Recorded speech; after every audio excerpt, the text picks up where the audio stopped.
बोलतोय मागच्या काही दिवसापासून की जो स्थानिक प्रशासनाने म्हणजे स्थानिक पोलीस स्टेशनने काय तपास दिलेला आहे सीआयडी कडे, हा योग्य आहे का? सीआयडी ऑफिस SIT सर्व अधिकारी तपास योग्य दिशेने करत आहेत, चांगला करत आहेत. SP साहेबांचं काम मागच्या 3 दिवसापासून 3-2.5 महिन्यापासून बघतोय आपण, एक चांगल्या पद्धतीने चालू आहे. परंतु जो बेसिकली काही तपास आहे जो समाधानकारक नाही, एकदम चुकीच्या पद्धतीने झालाय, त्यावर सुद्धा आम्ही SP साहेबांनी काल चर्चा केली.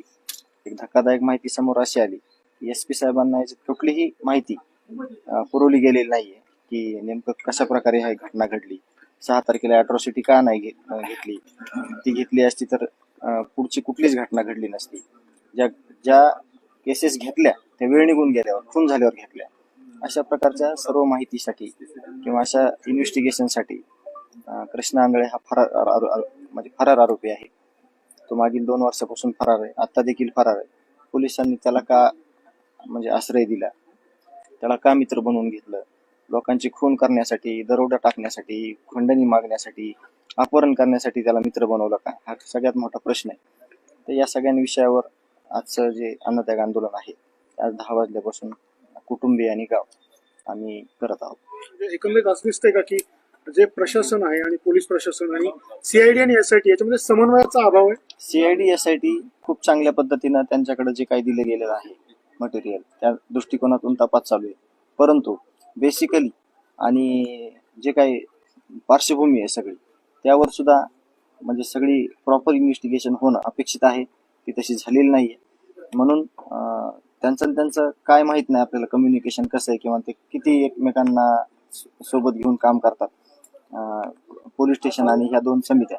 परंतु त्यांचं काम चालू आहे. SP साहेब त्यांचं काम करतायत.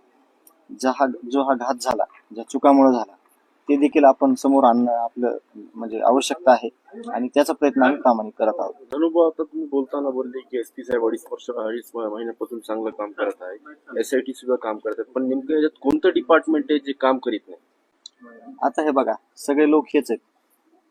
आता एवढ्या मोठ्या कारवाई केल्या 2 महिन्यातल्या SP साहेबांनी, तर काय सगळे अधिकारी बदललेत का? त्याच लोकांनी काम केले.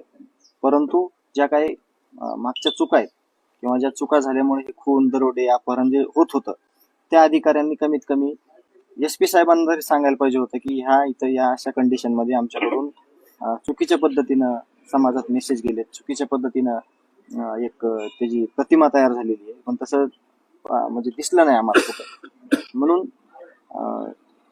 लोक तेच आहेत, त्याच लोकांनी सगळ्यांनी मिळून काम केले. आमच्या प्रकरणामध्ये अतिशय चुकीच्या पद्धतीनं अतिशय चुकीचा मेसेज सगळ्या समाजाला दिलेला आहे आणि आमचा खून झालेला आहे. त्यावर आमची काल चर्चा झाली.